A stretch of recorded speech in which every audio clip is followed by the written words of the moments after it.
오늘의 공모주 참가번호 20번 암조기진단 장비기업 바이오다인입니다. 청약 일정은 3월 8일에서 3월 9일이고 환불일은 3월 11일인데 SK바이오사이언스의 청약 일정이 마감된 이후에 환불이 되는 상황이기 때문에 바이오다인에 청약한 자금으로는 SK바이오사이언스에 청약할 수 없다는 점이 가장 치명적인 단점이 되겠습니다. 상장일은 3월 17일로 예정되어 있습니다. 확정 공모가는 3만원이며 공모가 기준 시총은 1775억 수준으로 지난달 상장한 유일에너테크의 공모가 기준 시총과 비슷한 수준입니다. 공모 규모는 300억, 부주 매출은 없습니다. 주간사인 대신증권 일반 등급 기준으로 약 1억 8,750만원까지 청약 가능합니다. 배정 방식은 균등으로 50%, 비례 50%로 정하여 균등으로 배정한 주식의 소수점은 추첨으로 처리하는 방식이기 때문에 비례 청약도 나쁘지 않은 조건이라고 볼 수 있습니다. 배정 물량 중 균등 배정 수량은 12만 5천 주이며 이익 미실현 기업, 흔히 말하는 테슬라 요건으로 상장하는 케이스이기 때문에 상장 후 3개월까지 판매 청구권이 의무적으로 부여되는데 바이오다인의 경우 대신 증권이 주간사 재량으로 판매 청구권 행사 기간을 6개월까지 늘린 케이스라 조금은 신경을 썼다 정도로 보시면 되겠습니다. 하지만 SK바이오사이언스와 청약 일정이 겹치면서 일반 청약자와 투자자들에게 얼마나 관심을 받을 수 있을 것인지가 관건입니다. 바이오다인은 체외 진단 방법 중 액상세포 검사와 관련된 진단기기 및 진단시약 키트를 생산, 판매하고 있는 기업이며 현재 자궁경부암, 액상세포 검사 장비를 주력으로 하고 있습니다. 암진단 분야에서 가장 높은 정확도는 확진 시 활용되는 조직 검사지만 액상세포 검사, 즉 LBC 검사는 조직 검사와 비슷한 수준의 높은 정확도와 조기 진단이 가능하다는 장점이 있어 암 진단 시 비교 우위에 있는 검사 방법이라고 할 수 있겠습니다.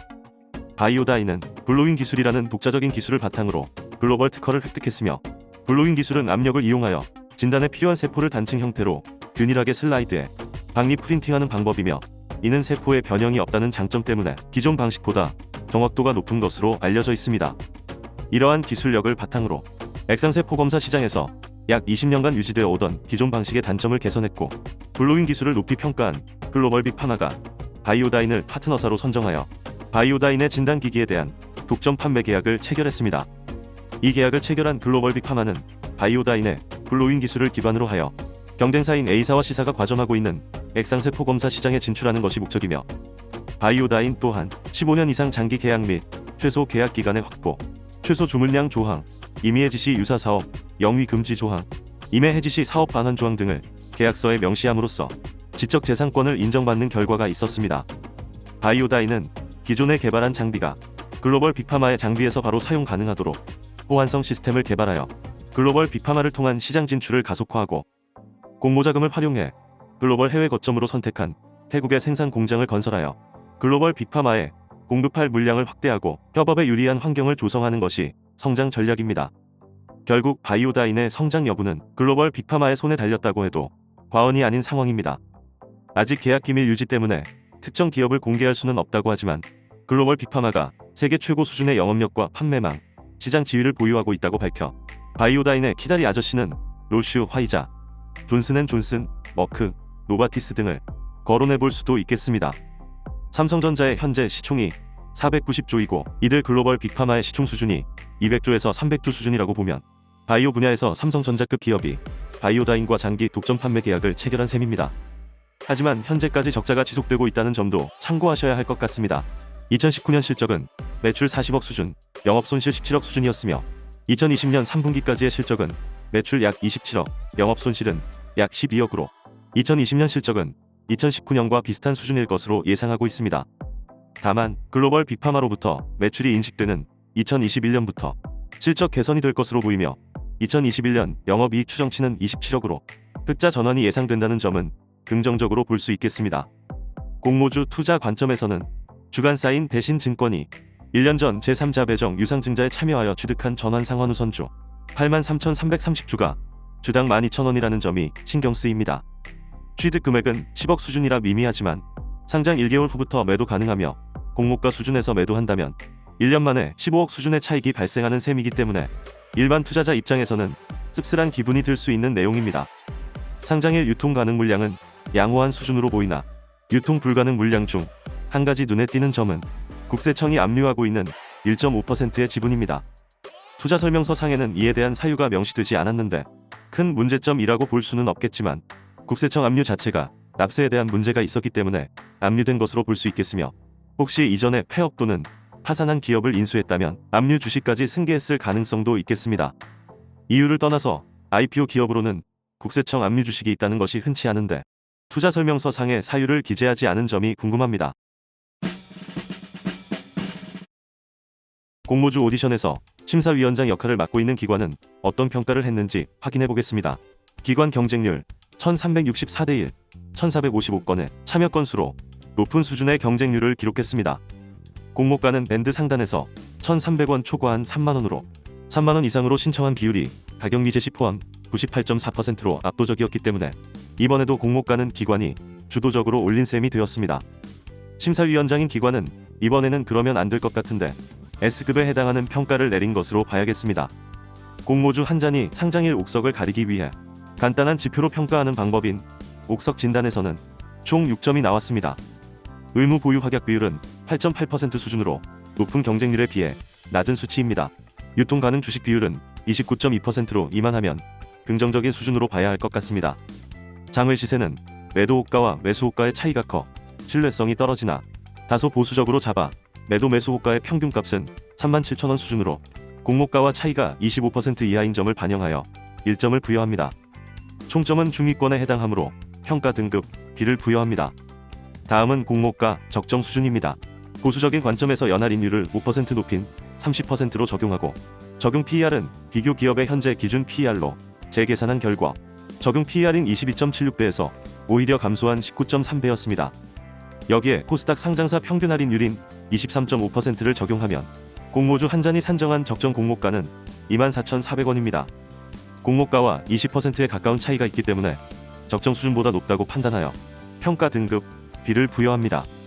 심사 내용을 종합한 결과 바이오다이는 최종 A-라는 보통의 등급으로 청약 라운드에 진출합니다.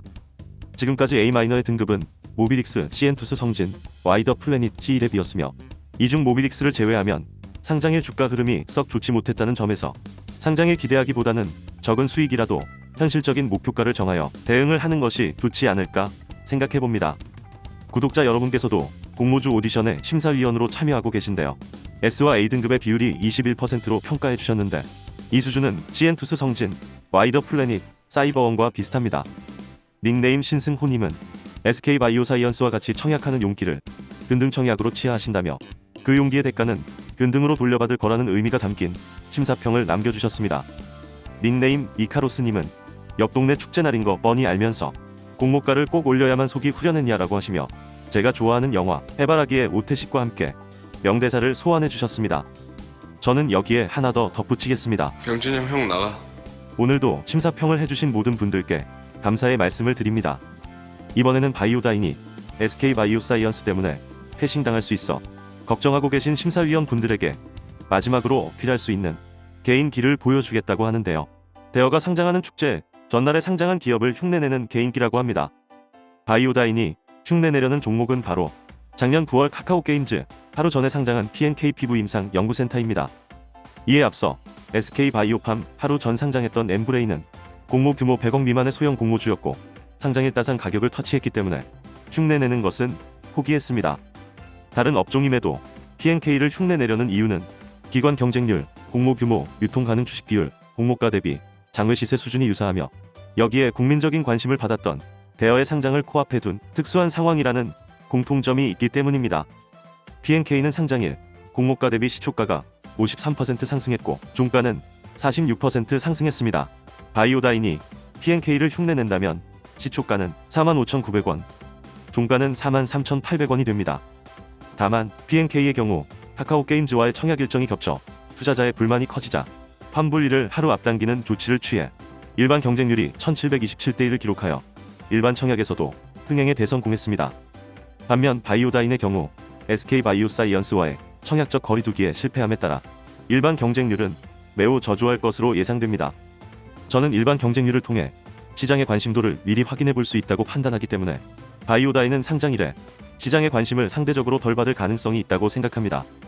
결과적으로 바이오다인의 시초가는 공모가 대비 상승할 가능성은 크지만 PNK의 주가 상승률보다는 낮을 것으로 예상해 볼 수 있겠습니다. 물론 시장은 항상 변수가 작용하기 때문에 단순 재미로 봐주시면 감사하겠습니다. 마지막으로 공모주 한 잔의 청약 계획을 공유드리면서 마치겠습니다. 청약적 거리두기에 실패한 바이오다인이지만 다이니의 키다리 아저씨와 우대권 같은 판매 청구권을 믿고 청약에 참여하려고 합니다. 하지만 SK바이오사이언스에 청약할 자금을 바이오다인에 청약해서 박리다매로 승부하는 야수의 심장은 너무 아닌 것 같습니다. 이번에도 역시 근등 배정을 노리고 가볍게 청약하겠습니다. 최근 대신증권이 주관했던 공모주 중 가장 많은 청약 건수가 들어온 건은 지난 1월 레인보우 로보틱스였으며 청약 건수는 약 38,000건. 하지만 SK바이오사이언스의 영향과 주당 단가가 상대적으로 높기 때문에 청약 건수는 이보다 적게 들어올 가능성이 높습니다. 약 3만 건의 청약이 들어온다면 근등 배정은 4주에서 5주 정도가 예상되며 청약 수량은 10주, 금액으로는 15만 원이 적정한 청약 수량으로 판단됩니다. 단, 가능성은 낮지만 비례 배정 물량에서 미달될 가능성과 5주 초과 배정될 가능성도 배제할 수 없기에 한 주라도 더 받으실 마음이 있으시면 20주 이상 신청하시는 것이 좋겠습니다. 이제 곧 SK바이오사이언스의 청약 기간입니다. 청약 시간이 다른 청약건과 다른 점이 특이합니다.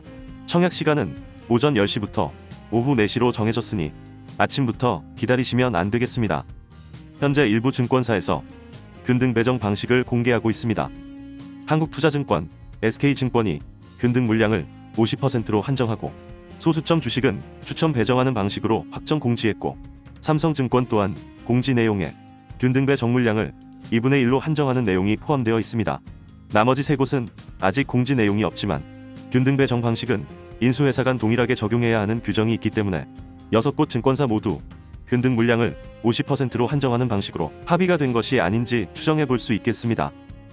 이에 따라 근등 배정 수량은 근등 물량을 청약 건수로 나눈 몫을 청약한 인원에게 동일 수량 배정하고 나머지 소수점은 추첨으로 한 주 배정하게 될 것 같습니다. 비례 배정의 경우 현재까지 확인해 본 결과 청약 건수 또는 근등 배정 수량을 한국투자증권만 제외하고 실시간 제공할 예정이며 SK증권과 하나금융투자는 종합 경쟁률이 아닌 실제 비례 경쟁률을 제공할 예정인 것으로 확인했습니다. 다만 경쟁률 표시 방식은 청약 시작일에 다시 한번 확인하여 정확한 내용을 공유해보는 지혜가 필요할 것으로 보입니다. SK증권의 경우 비례 물량을 우대 고객에게 20% 우선 배정 후 나머지 80%를 우대 고객, 일반 고객 모두에게 안분 배정한다고 하니 비례 청약은 우대 고객이 굉장히 유리할 것으로 보입니다. 비례 청약은 각 증권사의 경쟁률에 따라 낮은 경쟁률에 청약하는 눈치 작전이 유효할 것으로 보여 청약 마지막 날까지 흥미진진한 청약 이벤트를 기대해 보도록 하겠습니다.